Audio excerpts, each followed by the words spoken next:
Hi everybody, sanibonani. Welcome to my channel. Igama lami nguNtando Mdletshe, and on this channel siyaye sifunde incwadi ebhalwe ngolimi lwethu lwesiZulu bese siza la sokhuluma ngazo le ndaba esuke sifundile sixoxela laba phela abangenazo isikhathi sokuthi bayifunde incwadi nalabo abasuke benqena nje ukufunda. Siyaphinda futhi sibuka ama reality shows ethu ala eMzansi bese siza la sokhuluma ngawo lama shows, senza ama reviews and or ama recaps bese siyaphinda futhi sikhuluma nga any other issues avukayo uma ngabe lama show sesiwabukile kwi-TV. Uma ngabe okokuqala ujoyina namhlanje and you really like our content, ungakhohlwa ukuthi upress usubscribe button la ngezansi bese uyaphinda upress i-notification bell eduze kuka-subscribe ukuze phela uthole umyalezo uma ngabe umsebenzi omusha sesiwufakile. Kanti-ke if you want to be a member of this channel, you can also press the join button la ngezansi bese ulandela ama-instructions akuyalelayo on how to become a member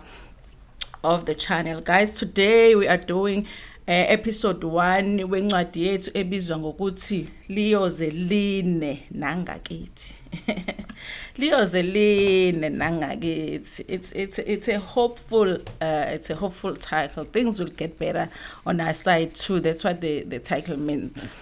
So mayiqala la incwadi umbhali udescribe indawo la kwakwakhe khona umndeni wakaZulu babekhaya la uMazwayi Zulu.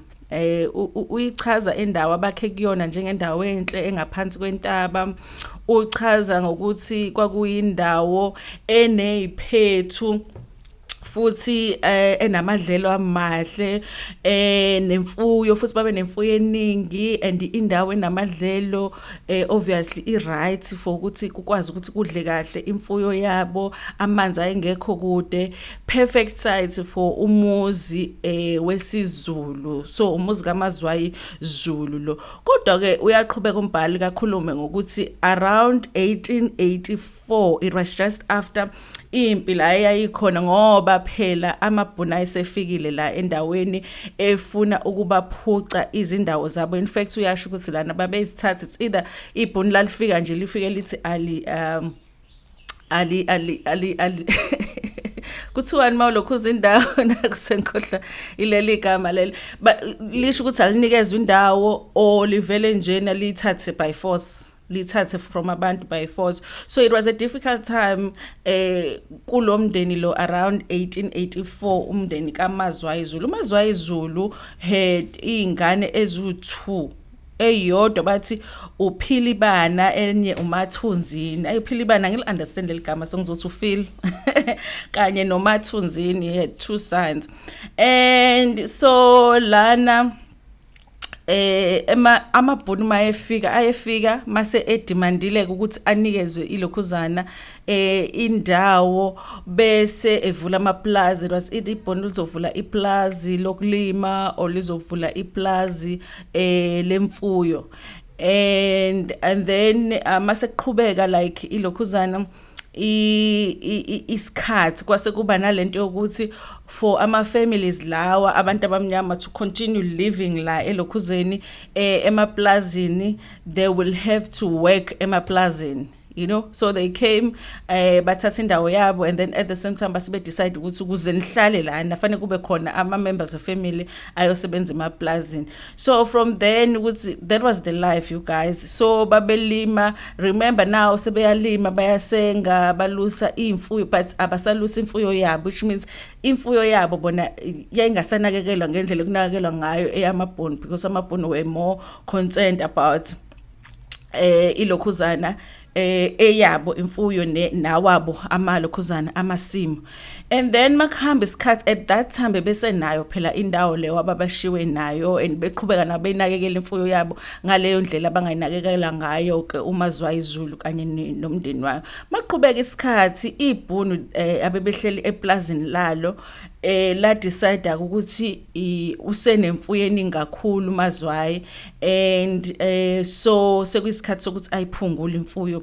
Babethi reason yaloko imfuyo yakhe izomosha amadlelo, and number 2 bebethi amaZulu imfuyo yabo, ibreed yabo ayikho right ukuthi ikwazi ukuthi ihlangane nale yamaBhunu. which is strange because amaBhunu imfuyo yabo ayithathe kumaZulu. So but decide ukuthi hayi imfuyo yeni asifuni imfuyo yeni ihlangane neyethu because asifuni breed yelokhuzana yemfuyo yeni nanokuthi senemfuyo eningi kakhulu sofanele niphungule. So umazwayi madlala phansi ecabanga wabona ukuthi the only solution ukuthi amadodana akhe aganwe akhe imizi awakhiphe ukuthi ayokwakha imizi yayo bese vele ethatha imfuyo yakhe ayihlukanisa so that it doesn't look like imfuyo eyomuntu oyedwa. Kodwa ke kumadodana abo omabili uphilibana okuyona wayindodana endala was just ubeyimuntu nje okuhlaza or irresponsible eshaya nanabantu la ekhaya at some point washaya ngishuma wakhe. So wabona lana ukuthi umnomzana Zulu ukuthi umuntu ongasavusa umuzi lana kwakumathunzini. So kwase ukuthi kunika ama instruction kumathunzini ukuthi uzovele enze yena kube undlalifa wayesethi akalokhuzeni akaganwe ke umathunzini ukuze phela bakwazi ukumkhipha umuzi, you know, and then bese bekwazi ukuthatha ke enye yemfuyo. Nangempela bathi umathunzini ngoba vele waye umuntu oyisoka nangempela kuthiwa waganwa first waganwa uMamtshali wahamba lapha yana uNqumalo kwaye umngani kaZulu wahamba yomlobolela and emva kwaloko base beyamakhela kumuzi lokhuzana uba umathunzini. So bamakhela umuzi ubaba kwamakhela umuzi. After lokho bathi ke umuzi wakhe base beyawuqamba kaMaZulu siyawuqamba sisiqambe ke imizi kwathiwa ikadidwa ngumcebo like ekhaya kithi sentokozweni. So bona baqamba base isedidwa ngumcebo. After eganiwe ulokhuzana umathunzini eganwa uMamtshali waphinda futhi waganwa uManqumalo emva kwaManqumalo waganwa uMantshangase. At that time ke na waseyahamba futhi yena ke umathunzini remember senomuzi naye unemfuyo yakhe wahamba wayosebenza eGoli. Mabechaza umsebenzi awenza engathi waye yini induna endaweni ethile angazi ukuthi waye you decide ukuthi aye eGoli because unemfuyo lana bakwazi ukuthi balime. But I'm guessing ukuthi impilo was becoming difficult because at that time amaBhunu mayefika abantu bebephilela ngamasimo ngemfuyo. So if sekunama limitations ukuthi imfuyo awukwazi ukuthi ufuye kangaka awukwazi ukulima kangaka ngoba nomhlaba futhi sengazi ukuthi akuwona owakho. So I guess ukuthi impilo ayisinzima kwase kuqala ukuthi sekufanele ukuthi abantu bahambe bayolokhuza bayosebenza. So bathi wahamba wasebenza and then this one time wabuya ezoganwa ngoba wayesethola omunye unkosikazi kuthiwa uMahlobo wabuya wazoganwa and then wacaca futhi ecaca noMahlobo. So senamakhosikazi awu4 la ulokhuzana umathunzini and then kulamakhosikazi awu4 kuthiwa uManqumalo wayeyindodakazi umkhongi lo wayemkhongela naku eyakoganwa unkosikazi wakhe wokuqala. Lo Manqumalo le uyena wagcina esethole izingane ezu4 abezu3 a son and 2 girls. So bathi indodana yakhe uvudude kubese kuba no uManambithi Alzina noJabulisile Roselia. So lezi kwakuyingane kaManqumalo kanye noMathunzini. Shortly after uMathunzini eshada uMahlophe bathi wavele waphathwa yikhanda kabangisabuyela naseGoli waphathwa yikhanda and he passed. Kwashona ke kwifamily kusho ukuthi kushona ubaba womuzi lana yaqala ke ilokhuzana impilo yaba nzima ngoba bekuyena phela obhekelele ifamily and bayasho lana ukuthi shortly after kushona uMathunzini iBhunu lavele la decide ukuthi liyaba move. Remember from le ndawo yabo ngoba phela babehleli lapha phansi kwentaba kusawubaba laphayana uMazwayi Zulu umkhulu behle lapha phansi kwentaba. Uthe mangabe uMathunzini eseganwa naye wambeka eceleni but endaweni eyodwa enhle just as much as le yasekhaya elikhulu. Now uma ngabe eseshonile I'm assuming ukuthi at this point nomkhulu useshonile ngoba aba mentioned but maybe in the next chapter we'll get it clarity ukuthi kwase kwenzekeni with umkhulu which is uMazwayi Zulu. So now comes the time ukuthi okay useshonile uMathunzini iBhunu immediately mayeqeda ukushona uMathunzini decides ukuthi iyayimova ifamily yonke from leya ndawo perfect namadlela amahle enezithombo amanzi they don't have to walk long distances ukokha amanzi yabathatha from leya ndawo la obabeka somewhere endaweni eyixhaphozi even though yayiseduze komfula kodwa kwakuyindawo ukuthi angeke ufune ukwakha kuyona ngoba yayinexhaphozi kakhulu wababeka lapho. Hayi bahlala ke lapho ke now impilo inzima kufanele baphume amakhosikazi ayosebenza kuyashiwo nje uma nxumali ukuthi wayelokhuza eyowasha lapha yana amalokhuzana amawashingi emaplazini abuye futhi ayolokhuza ayodayisa khona emaplazini nalapho futhi kwenziwa imali encane, it's not like kwenziwa imali engako. And then they decide obviously family first they have to work ngoba vele fanele babe nendlela abazodla ngayo because emasimini akusahambi kahle, remember sekunamabhunu and everything. But number 2, not only do they need to eat but also kwi-requirement ukuthi fanele kube nabantu abasebenza eplazini for them to remain la eplazini.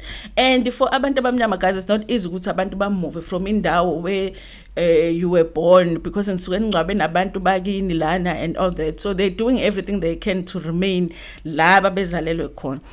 So ke kuthiwa ke came a time where ingane zamantombazane would go by eplazini bafike ba-allocate ukuthi umuntu uzosebenza mophi umsebenzi. And uJabu ke being ingane kaMathunzini benomanqomalo naye was one of the girls abesebe kwi-age yokuthi sebengahamba bayosebenza, but wayesefunde iminyaka emibili esikoleni, which is means first year no second year, grade 1 and 2 esekwazi ukubhalanyanyana kancane, so wayeseready ukuthi ayosebenza.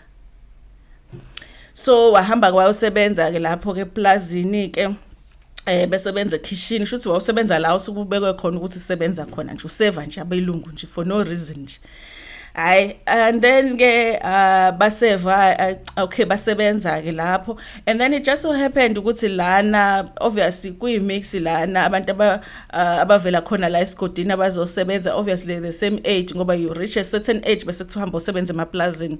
So mayifika lana bekune ebhungu elithile elisebenza ekitchen liphekela wona amabhunu yabo. So wahlangana naye ke lo bhoti uJabu bazwana echazwe ikona nje ukuthi umuntu wesilisa okwazi ukupheka and bekuthi uyifavorite yamabhunu when it comes to ukupheka ngoba phela ubepheka kamnandi. So ke yaze ayibika ke lensizwa bavuma ukuthi bavumelana ke ngevumelano zabo zothando, but shortly after that uJabu wase eyakhulelwa. And then ekupheleni kwalowo nyaka kwacaca ukuthi hayi sekufanele abuyele ekhaya manje ohlala ekhaya vele phela nesisu sesisikhulu. And uyakhuluma nje kakhulu umbhali about i-discrimination eningi uJabu ayithola. Remember back then guys, it wasn't normal for a girl to just fall pregnant engaganile engashadile, and so bathi ke wazama wapatanisa ke nobaba wengane ngoba naye phela wayezenzela lowo zukwa, bakuholwa lowo zukwa lapha yana uzukwa u5 cent kwakuholwa lowo zuka lapha emaplazini. So obvious naye wapatanisa ukuthi at least ke mhlambe bathi wayigeza intombi nje bakuyegeza intombi ngokwesiZulu mangabe umuntu intombazana ikhulelwe, and then after that kwathatha isikhathi ukuthi akwazi ukuhlawula, but ke bathi after isikhathi kwapatanisa waze wahlawula.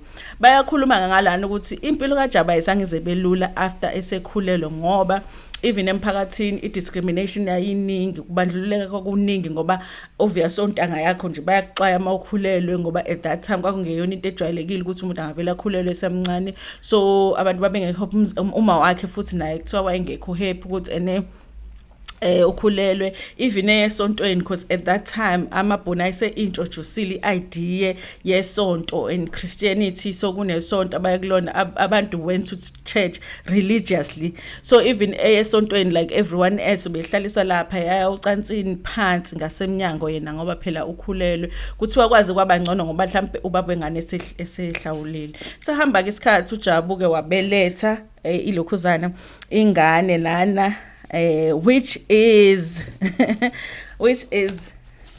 the writer undaba yakhe W Zulu. So wabaletha indaba yakhe Zulu. So that's how our writer was born. That is his history. I'm trying to see what is the name that they gave to him ngoba azange bazi bamnike leli gama elibhalwe la is umlokhuzana umbhali. Anyway ngizolisho kahle in the next chapter, but that's how the writer was born. And then he says ukuthi obviously mayisaqala impilo yakhe mayiqala ukuhlakanipha vele and okay. And then remember ukuthi ibhunu leli plus he moved them from that perfect place to iXhaphozi. They went there, built their houses, tried their best to make indawo ibe ngendlela. Immediately after ezalwa ulombhali moved them to another place now. Le abamuvela kuyona is like ugwadule akuna mfula eduze and all of that. They actually had to look for isiphethu ubambe ukuze phela they make it alive, bathola amanzi bakha lapho. Bathe nje izindlu seyimile kahle zi-right waphinda futhi ibhunu laba move to somewhere else. It was like he was moving them to a west place than before, you know. And I guess because it was a strategy KwamaBhunu and do not let them settle, you know, do not let them settle, because obviously if abantu abamnyama had to move from one place to another ilwane kunzima ukumove neenkomo, you guys, and at that time they didn't have transportation. Ukumove neenkomo, ukumove with everything obunayo endlini, it makes your life very hard. So I think that was a strategy KwamaBhunu. As soon as they settle, if you see ukuthi sebakhile kahle, they've discovered amanzi, because all that they needed was amanzi, indawo yokulima nendawo ezodla inkomo zabo. So if you put them in a place where they cannot do any of those things, then you're making their lives very difficult, and maybe they will end up just going away. So I think that was the strategy. So while everything is happening, all of these things are happening. They are being moved around a lot. So we are sure that obviously he realized ukuthi umfana, and he would follow the boys around magiyoluswa magiyocushwa ilokhuzana inyoni. But he soon realized ukuthi khona something different about him, because every time bebenokumbiza ngamagama laba beyabalandela abafana. And remember ukuthi uzalelwe ekhaya, uma wakhe akashadile, so bebimbiza ngalawo magama lawo. And he after isikhathana, even though I enjoy a lot ukulandela abafana beyocupha inyoni and all of that, he soon realized ukuthi he didn't like it. For that reason bengathandi ukuthi abalandele, so he stopped, and then he would follow his mother around. And then this one time bahamba, because inkomo zakubo besezibekwe komunye umuzi omakhelwane zisisiwe ukuze phela ziyohlangana nelokhuzana esibekwe ekusisi. Mawunenkomazi bewusisa to someone onenkunzi, so that you know bezomata and all that, yabo. Laba kabakhulelwe kusafuyo bayazi. So na inkomo zakhona beyisisiwe somewhere, so obviously for them ukuthi bayosenga inkomo, they would have to go by lapho kulowo muzi bayosenga. So he would just follow uma wakhe, at least bayosenga with uma wakhe. And then this one time abone inkomo enhle njena esibayeni mabefika noma bethi bazosenga, so he decided ukuthi ufuna ukuyodlala nale nkomo lena. Mayethi uyasondela kule nkomo, le nkomo vele iphenduke ngespeed iqonde ngqo kuyena. Abaleke kuthiwa abaleke afike aqhuzuke kwelinye itshe ashayeke phansi alokhuze aquleke for like some time. Uphaphama uma wakhe ulwa nale nkomo le, ngoba inkomo ifuna ukumqeda nya, ayasukume lapho ke abaleke. And that's from that day he was terrified of inkomo. But ngaleso sikhathi he didn't realize ukuthi actually ukulusa inkomo was going to be his life, was going to be his future kahle kahle. Anyway, phela kanjalo chapter yethu uya namhlanje. I think mostly the chapter 1 is about how the writer was born and the history of his family. And moving forward, it looks like it's going to be an interesting story on how he gets out of this situation, and also, you guys, how he ends up being in a wheelchair, because we do know that as he was writing the story, he was someone who has had a disability and esebenzisa i-wheelchair. Thank you so much for watching this video. Please share it, please like it, guys. It's very important to like a video and share it with your friends, with your family, and even with strangers. Nginithanda kakhulu.